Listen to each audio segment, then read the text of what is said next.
Quand on parle d'énergie à l'échelle mondiale, on pense souvent économie, chiffres, marché.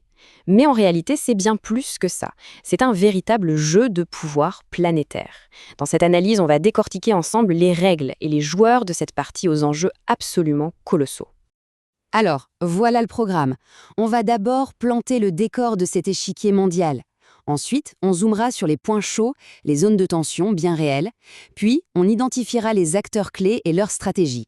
Et enfin, on se projettera vers l'avenir en regardant notamment le potentiel de l'Afrique et comment les règles du jeu sont en train de changer.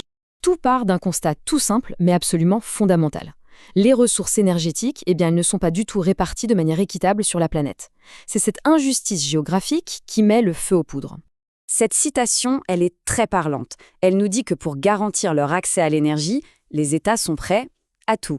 On n'est plus dans la simple économie là, on bascule dans la sécurité nationale, un domaine où tous les coups sont permis. C'est cette répartition inégale qui est à l'origine de tout. C'est le cœur même de la géopolitique de l'énergie. Elle pousse les pays à se battre non seulement pour le contrôle des gisements, mais aussi pour celui des routes de transport, comme les oléoducs et les voies maritimes, qui deviennent des artères stratégiques vitales. Bon, assez de théorie. Passons maintenant à des exemples bien concrets. On va voir comment ces tensions se manifestent sur le terrain, là où ça chauffe vraiment. Premier cas d'étude, les océans. Il faut imaginer ces immenses supertankers qui transportent le pétrole et le gaz. Ce sont de véritables artères flottantes pour l'économie mondiale. Le problème, c'est que leurs routes sont souvent des passages obligés, ce qui les rend incroyablement vulnérables, et donc des cibles parfaites. Prenons un exemple précis, le golfe de Guinée. Aujourd'hui, c'est tout simplement la zone de piraterie la plus dangereuse du monde, et les attaques visent spécifiquement les pétroliers. Regardez les enjeux. 40% du pétrole qui arrive en Europe passe par là. Donc chaque attaque n'est pas qu'un simple fait divers. C'est une menace directe à la sécurité énergétique de tout un continent. On quitte les océans pour revenir sur la terre ferme. Ici, le jeu est différent. Le conflit se concentre autour d'infrastructures fixes, mais tout aussi stratégiques, les pipelines. Et attention, ce ne sont pas des simples tuyaux. Ce sont de vrais instruments de pouvoir. L'exemple parfait pour illustrer ça, c'est Nord Stream 2. Ce n'est pas juste un projet d'ingénierie, même s'il est colossal. C'est le cœur d'une bataille d'influence énorme entre la Russie, l'Europe et les États-Unis. Alors, pourquoi autant de tensions autour d'un gazoduc ? D'abord, il contourne les pays d'Europe de l'Est. Résultat, ils perdent les frais de transit, donc de l'argent et de l'influence. Ensuite, il y a les États-Unis. Pour eux, c'est double peine. Ils ont peur que la Russie se serve de ce gaz comme d'une arme politique contre l'Europe, et en même temps, ils voient un marché potentiel pour leur propre gaz s'envoler. Un seul pipeline, des enjeux géopolitiques gigantesques. Maintenant qu'on a vu où se jouent les conflits, une question se pose. Qui sont les joueurs ? Qui tire les ficelles sur cet échiquier mondial de l'énergie ? En gros, il y a deux grandes familles de joueurs. D'un côté, les États, avec leurs compagnies nationales géantes comme Saudi Aramco ou Gazprom. Ils ont pour eux la force militaire et le pouvoir de faire les lois. De l'autre côté, on a les entreprises privées, les multinationales comme Shell ou ExxonMobil. Leur force à elles, c'est la technologie et leur présence partout dans le monde. Et bien sûr, ces joueurs forment des alliances. Côté producteur, le grand nom, c'est l'OPEP, l'Organisation des pays exportateurs de pétrole. C'est un cartel très puissant qui essaie de contrôler les prix. Et en face, du côté des consommateurs, on trouve l'AIE, l'Agence internationale de l'énergie, dont le but est de défendre les intérêts des pays importateurs. On a nos deux camps, producteurs et consommateurs. Forcément, leurs objectifs sont diamétralement opposés. Alors regardons d'un peu plus près leurs stratégies respectives. Le bras de fer est simple en fait. Les producteurs veulent maximiser leurs profits et leur influence. Les consommateurs, eux, veulent une énergie pas chère, stable et surtout être le moins dépendant possible. C'est cette lutte permanente qui est le moteur de tout le jeu. Pour illustrer la stratégie du producteur, la Russie est un cas d'école.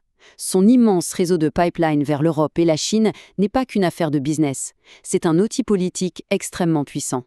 Et Moscou ne compte pas s'arrêter là, développant de nouvelles routes en Arctique pour exporter son gaz liquéfié dans le monde entier. En face, les États-Unis ont carrément retourné la table. Poussés par le désir de réduire leur dépendance, ils ont tout misé sur la technologie pour exploiter leur gaz et pétrole de schiste. Le résultat ? Une véritable révolution. Ils sont devenus le premier producteur mondial, ce qui a complètement bouleversé l'équilibre des forces et redessiné leurs alliances stratégiques. Un retournement de situation historique. Bon, on a vu le présent. Maintenant, projetons-nous un peu. Où va se jouer la prochaine grande partie ? Beaucoup de regards se tournent vers un continent en particulier, l'Afrique subsaharienne. La question est donc posée. C'est peut-être là que le prochain chapitre de l'histoire de l'énergie va s'écrire. Avec une démographie qui explose et des besoins gigantesques, l'énergie sera sans aucun doute la clé de l'avenir du continent. Regardez ce chiffre. 48%. Moins d'une personne sur deux en Afrique subsaharienne a accès à l'électricité.